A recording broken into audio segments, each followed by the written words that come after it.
Bonjour, bienvenue dans le réseau des médiathèques d'Ardennes-Thiérache. Je suis Audrey. Actuellement, je suis à la médiathèque de Signy-le-Petit et je vais vous parler aujourd'hui de mon coup de cœur. Alors, ce coup de cœur, c'est les Chroniques de Spiderwick, qui est un livre pour jeunesse.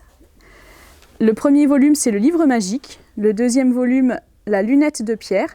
Et le troisième, le secret de Lucinda. Il y a également un quatrième volume qui s'appelle l'arbre de fer, qui est actuellement sorti. Les chroniques de Spiderwick, elles m'ont attirée dans un premier temps quand je rangeais les rayons de la médiathèque. Dans le rayon jeunesse, je voyais ce petit livre avec une belle petite couverture, des pages un petit peu anciennes, et ça m'a toujours intriguée. Ça m'a donné envie de le lire, et j'ai bien fait parce que, donc, certes, c'est un livre pour jeunesse, mais qui fait voyager. Donc, ce livre a été écrit par Holly Black et illustré par Tony Diterlizzi. Et Holly Black est une auteure qui, à la base, ne voulait pas écrire de livre. Et sa grand-mère lui a conseillé de le faire. Et je pense qu'elle lui a donné un bon conseil en lui disant ça. Alors, les chroniques de Spiderwick, je vais vous raconter un petit peu l'histoire pour vous donner envie de la lire. Donc, en fait, c'est une famille qui va se retrouver dans un manoir. Une famille, donc il y aura la maman, des jumeaux, Jared et Simon, et la grande sœur Mallory. Et ce manoir, comme tout manoir, est un lieu assez mystique et magique. Et ça, ils vont vite le découvrir.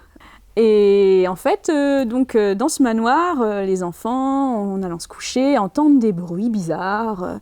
Et donc Jared, le plus curieux des trois, il trouve ça bizarre. Donc il va commencer à chercher un peu d'où viennent ces bruits, qu'est-ce qui se passe.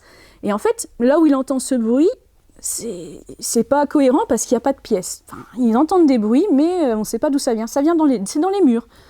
Et donc, il y a un moment donné, en faisant des recherches, il voit un passe-plat. Et donc, il appelle sa sœur, son frère, et ils mettent Jared dans le passe-plat pour essayer de voir si ça mène quelque part. Et là, il va découvrir des choses mystérieuses.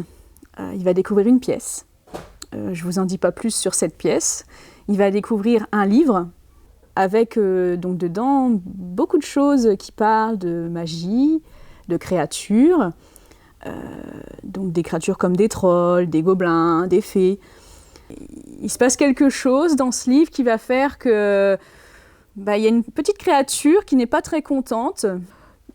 Je ne vous dis pas ce que c'est, qui va un peu les embêter et qui vont découvrir ce que c'est. Et vous aussi par la même occasion si vous lisez le livre.